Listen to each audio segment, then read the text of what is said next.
When the phone rings at a communications center, it could be anybody on the line with any kind of problem. Those who take the calls have to be instantly ready to decide what needs to be done.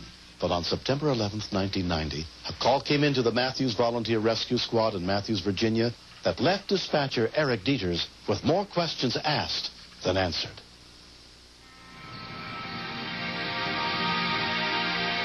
I was into my meal probably about 15 minutes when we received the phone call. Mathews Rescue.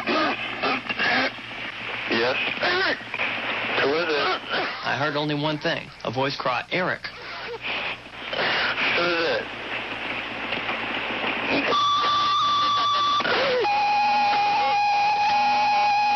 I went ahead and told Pat Harrington to pick up the other line so we could hear together what was happening. Maybe the two of us collaborating could piece together the puzzle.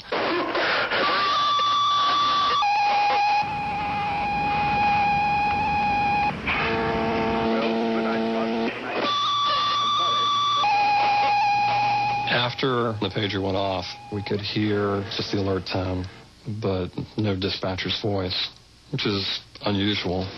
Perhaps it was set off by accident. Paramedic Bob Brown was at a restaurant with his fiancée. Within a few seconds, it went off again. She keeps saying it off, but she's not saying anything. I wasn't really sure what was happening, but thought maybe she's trying to get our attention because there's somebody in the office. Somebody's broken into the office. She's got a security problem, and she doesn't want to say anything. On the other side of the county, Sheriff Kenneth Jordan heard the alert tones on his scanner at home. When I first heard the tones, I was astonished at the way they were going off. It was all mumbled and jumbled in together, just kept pushing. So I dialed the office. Well, the telephone was answered, but nobody said anything. I was sure that there was something serious, but I couldn't get there in less than 10 minutes. Check to see what's going on at the office. Something is wrong there. Deputy Taylor was already responding to the office when I called him. The tones kept going off, and the dispatcher wasn't saying anything. I knew something was happening to her, and I knew I had to get to her. I was feeling just devastated hanging on the end of that phone line. I knew someone was in trouble, but I had no idea who it was and where they were located. I went ahead and told my partner to get one of the ambulances out. And like a light bulb, it clicked in our head almost together.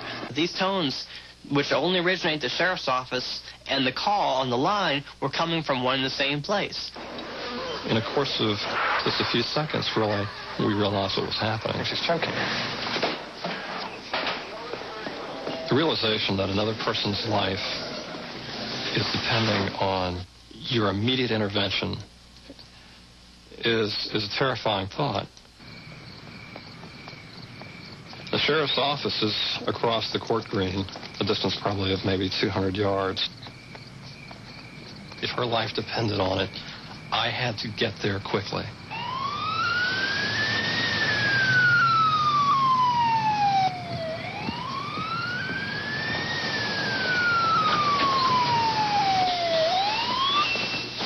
She was terrified and turning blue. Obviously, she had been without air now for a significant amount of time.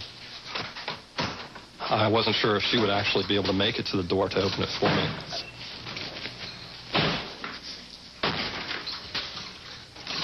Are you choking? Can you speak?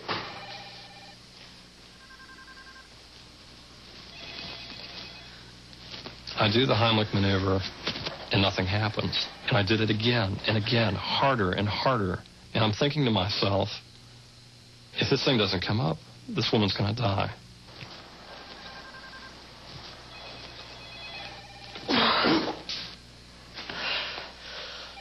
The phones were ringing off the hook. I started answering every call that came in. Most of them were from areas concerned, to find out whether or not she was okay. Can you breathe? You're going to be okay. I went from feeling terrified to feeling ecstatic. I'm Bob. Nice to meet you. I had joined the rescue squad recently, and he was in it, but I had never met him until that day. Dispatcher Mary Ewell had been alone on duty that night. I really thought I was going to die. because I didn't think anybody was going to realize what was going on. When I did hit the tones, just in a matter of 2 minutes, everybody was just there. I couldn't even count how many was there to help. Sometimes living in a small county is nice. All right now? Yeah, she's all right now. Oh, okay. Setting off the tones was a very, very smart thing to do. That was the only way that we knew that there was anything wrong with her. Sure you're breathing all right? Uh-huh. Trying to scare us all to death. And she was fine, and she said she didn't need to be relieved. She'd go ahead and finish her shift. How about another piece of candy, Mary? No, thank you, sir. I do not eat hard candy anymore. No, it's at least if you're going to eat it, you should be with somebody else around that knows the Heimlich. Mary's mother, Barbara Hudgens, wanted a chance to meet Bob. Hi. Hi, Mary. I have never met Bob Brown, but I do have a big hug and a kiss for him when I do meet him. This is my mother. Miss Hug. Good to meet you. He saved a big part of my life when he saved Mary. I said I wasn't going to cry when I met you, but I can't help it. Thank you. You're very welcome. You're Oh, very you a welcome. lot? Mary's a wonderful person. Oh, no. We thank you so much. I'm very grateful to be alive. I have 4 wonderful children, and Bob Brown is my lifesaver, and hopefully one day I'll be a grandmother thanks to him. How you feel being such a hero?